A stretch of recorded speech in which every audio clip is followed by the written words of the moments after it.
dans le prochain épisode de Demain nous appartient. Tandis que Victoire apprend finalement que Sandrine est sa mère, Samuel encaisse difficilement la décision de Leila. Sophia, de son côté, embrasse Arthur et blesse Gabriel sans le vouloir. Capture d'écran TF1. Attention, les paragraphes qui suivent contiennent des spoilers sur l'épisode de Demain nous appartient diffusé lundi soir sur TF1.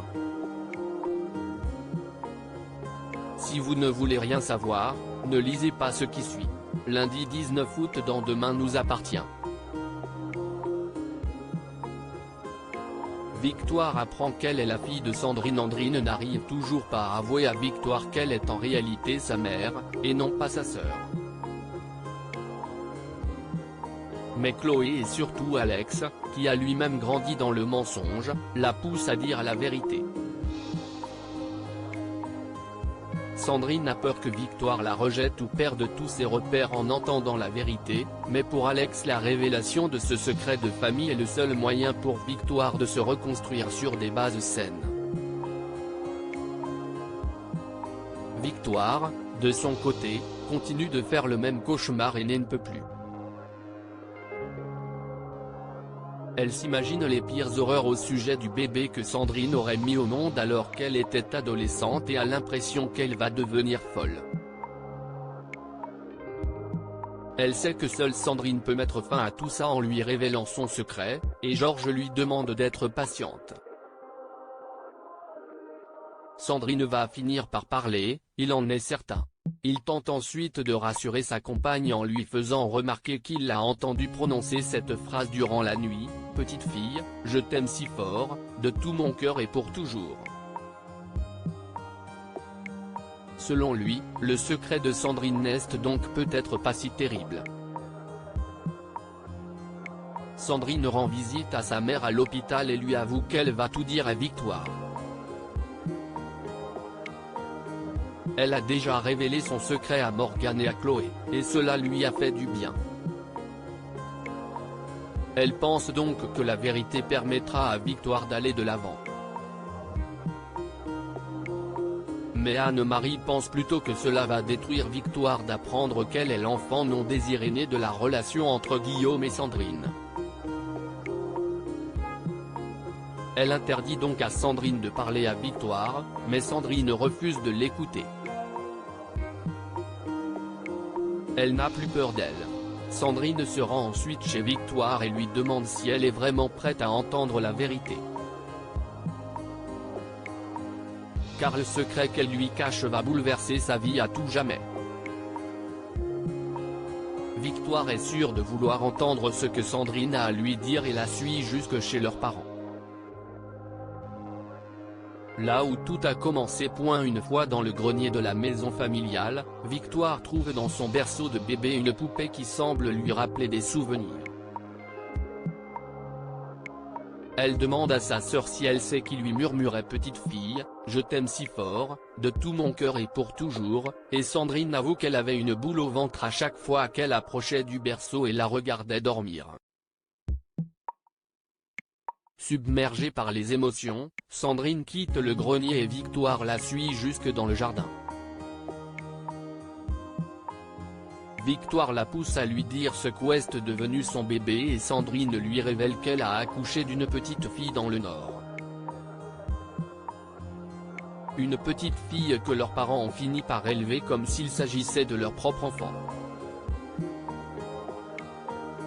Sandrine annonce à Victoire qu'elle est sa mère biologique et que Guillaume Delcourt était son père. Mais Victoire, sous le choc, refuse d'accepter la vérité et pense que Sandrine lui ment. Elle retourne dans le grenier et rassemble ses peluches et autres affaires de bébé qu'elle place dans le berceau.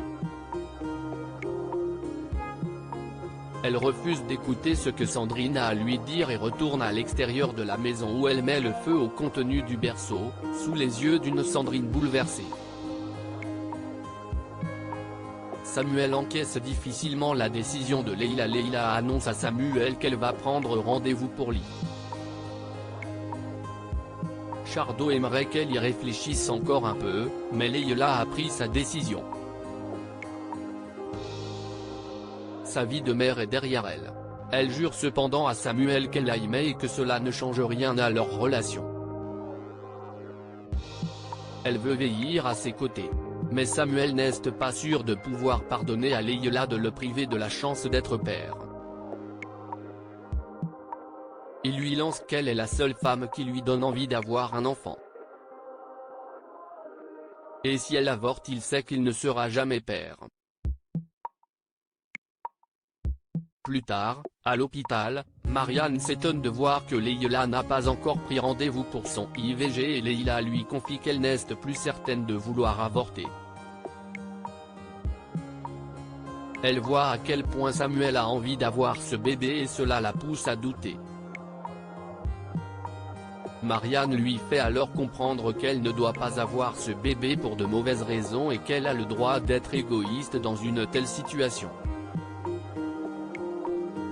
Shardo a lui aussi droit à un discours, mais de la part de son père cette fois-ci. Renaud lui avoue qu'il a été surpris en apprenant la grossesse de Leila et qu'il s'est posé des questions sur les chances de survie de l'histoire d'amour entre Leila et Samuel une fois le bébé né. Après tout, l'arrivée d'un enfant bouleverse bien souvent l'équilibre d'un couple, et le leur a déjà connu pas mal de hauts et de bas. Mais surtout, Renaud en est certain, si Leila finissait par garder l'enfant juste pour faire plaisir à Samuel, leur couple en souffrirait forcément. Face à ces dures paroles, Samuel part noyer son chagrin dans l'alcool à la paillote, où il va jusqu'à demander à Ulysse s'il n'a pas quelque chose de plus fort. Ulysse lui répond qu'il ne prend pas de drogue et Samuel se rabat donc sur le reste de la bouteille de vodka qu'il emporte avec lui.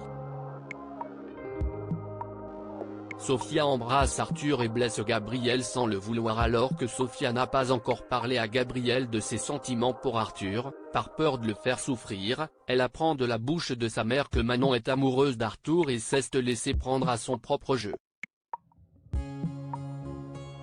Aurore demande donc à Sophia de ménager sa sœur, mais l'adolescente se fiche complètement de ce que peut ressentir Manon.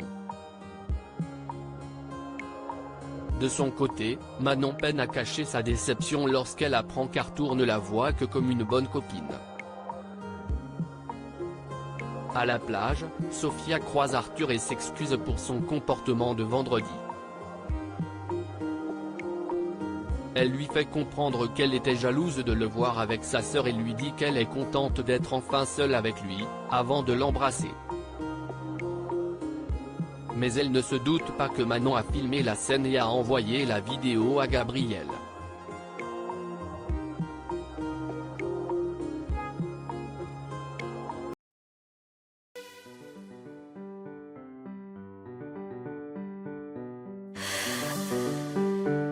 The man I love just had a heart attack, but who needs a heartache? I am a man she